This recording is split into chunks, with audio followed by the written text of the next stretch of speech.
আসলে আপনারা জেনে থাকবেন লন্ডন লার্নিং হাব আমাদের কমিউনিটির মধ্যে এমন একটা সেন্টার যেখান থেকে সবচেয়ে বেশি পিএইচবি ড্রাইভাররা সেরু পরীক্ষাতে ট্রেনিং নিয়ে পাশ করে গেছে।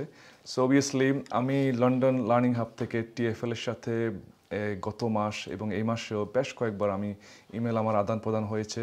আমি যেহেতু আমরা একটা কমিউনিটিকে আমরা রিপ্রেজেন্ট করি আমি টিএফএলকে জানিয়েছি যে আমার কমিউনিটিতে অনেক ড্রাইভার রয়ে গেছে যারা এখনও পরীক্ষায় পাশ করতে পারেনি, যারা মাত্র একবার পরীক্ষা দিয়েছে, তাদের কি হবে 31শে মার্চের পরে?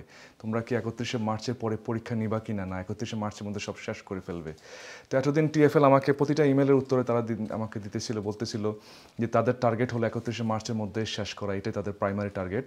তবে রিসেন্টলি অনেক ওদের সাথে মানে কমিউনিকেশন করার পরে একটা গুড নিউজ হলো। তো আমি গতকালকে কনফার্মেশন পেয়েছি যে টিএফএল এর তরফ থেকে যে তারা এপ্রিলেও সেরু পরীক্ষাটা তারা কন্টিনিউ করবে এবং আমার কয়েকজন স্টুডেন্টও তারা এখন এপ্রিলে বুকিং পেয়েছে। এতদিন তারা বুকিং পাচ্ছিল না এপ্রিলের, এখন তারা এপ্রিলে বুকিং পেয়েছে। তো এটা একটা গুড নিউজ আমাদের জন্য। তো আরেকটা যেটা এটার সাথে সাথে আরও কয়েকটা ফ্যাক্ট আছে যেগুলো আমাদেরকে একটু অ্যাওয়্যার থাকতে হবে, আমাদেরকে খুবই সচেতন থাকতে হবে আমাদের লাইসেন্সটা টিকিয়ে রাখতে। এটা হলো গিয়ে লাস্ট 5-6 মান্থে টিএফএল যে লাইসেন্সগুলো ইস্যু করেছে সবগুলোর মধ্যে কিন্তু তারা কন্ডিশন অ্যাড করে দিয়েছে। অর্থাৎ যাদেরকে লাইসেন্স ইস্যু করেছে সবাইকে কন্ডিশনাল লাইসেন্স ইস্যু করেছে। এটা হলো যে কন্ডিশনটা ছিল যে 31শে মার্চের মধ্যে তাদেরকে সেরু ক্লিয়ার করতে হবে। তো যাদের এই কন্ডিশন যারা লাইসেন্সের উপর পেয়েছে তাদেরকে মেক শিওর করতে হবে তারা যাতে 31 মার্চের মধ্যে ডেট আসলে যাতে পরীক্ষাটা পাশ করে যেতে পারে আর কি।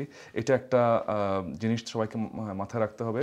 আর আরেকটা জিনিস হলো 31 মার্চের পরে যারা এবছর লাইসেন্স রিনিউ করবে তারা যদি সেরু পরীক্ষায় পাশ না করতে পারে, এটা গত বছরের টিএফএল কনফার্ম করেছে, তাদের লাইসেন্সটা কিন্তু টিএফএল ফার্দার আর রিনিউ করবে না।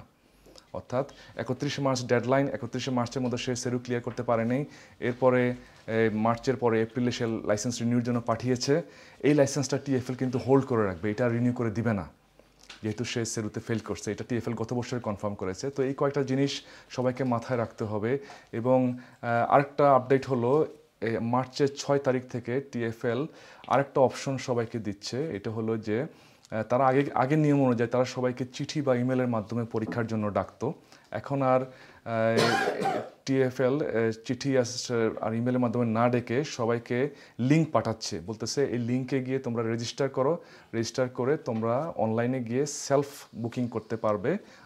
এবং এর পাশাপাশি আরেকটা ফোন নাম্বারও দিচ্ছে, ফোন নাম্বারে কল করে তোমরা বুকিং করতে পারবে।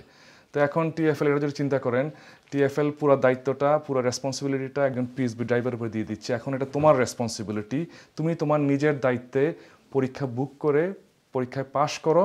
আদারওয়াইজ 31শে মার্চের পরে তুমি যখন রিনিউ করতে পাঠাবে তোমারটা আমরা রিনিউ করে দেবো না, যেটা তুমি ফেল করছো এই মাস্ট এক্সামটা পাশ করা, যেটাতে পাশ করতেই হবে। আপনাদের নেক্সট ব্যাচ কবে এবং কেমন রেসপন্স এখনো? সবচেয়ে বড় কথা, আমাদের কমিউনিটির পিএইচবি ড্রাইভাররা খুবই আতঙ্কের মধ্যে রয়েছে। আমি প্রতিনিয়ত প্রচুর কল রিসিভ করি, তারা জানতে চায় আপডেট। তো এটা আজকে আপনার মাধ্যমে আমি আপডেটগুলো জানতে পেরে আমি নিজেও কিছুটা ফিল করতেছি। আর আরেকটা হলো আমাদের নেক্সট ব্যাচ শুরু হবে আগামী পরশুদিন থেকে, 20 তারিখ থেকে শুরু হবে। তো আমি সবাইকে, আমাদের কমিউনিটির যে সমস্ত ভাইয়েরা এখনও পাশ করতে পারেনি তাদেরকে একটা সিম্পল মেসেজ দিতে চাই, যাকে যখন টিএফএল লেটার পাঠাবে বা ইমেল পাঠাবে সেলফ বুকিং করার জন্য, প্লিজ আপনারা নিজের দায়িত্ব করে নিন।